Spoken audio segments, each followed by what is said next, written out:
Hey everyone, Dr. Dudley here with another episode of Dr. Dudley's Tips and Tricks. In this episode, we're going to be talking about preparing for veterinary school and the road to applying. So let's jump into it.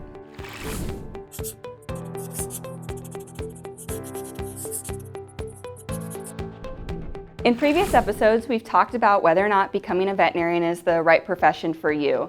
And if you're still one of those crazy souls that wants to pursue this, well, I've got a couple tips for you. Now, whether you're in kindergarten or undergrad, school could not be more important. Vet school is an additional 4 years on top of an undergraduate degree.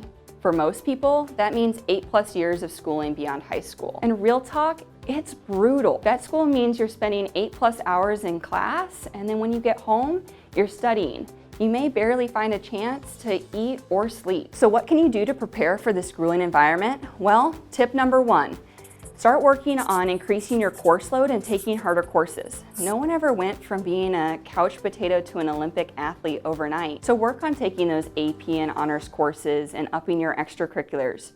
Your time management skills will be greatly improved. This is a bonus too, because not only are you working on that time management, but most of those courses translate into college credit. For me, that meant cutting 2 years off of my undergrad.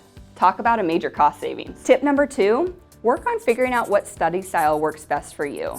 I learned a lot of my classmates had a difficult time figuring out how they could best learn, retain, and absorb information quickly. So if you figure that out now, you'll really have a leg up on everyone. For me, that meant burning through expo markers on a whiteboard, but for others, that may mean flashcards, study groups, or study guides. So check some new techniques out and see what works best for you. Well guys, I'm gonna leave you with those tips for now, but join us next time and I'll be sharing a few more tips and tricks about preparing for veterinary school. See you next time.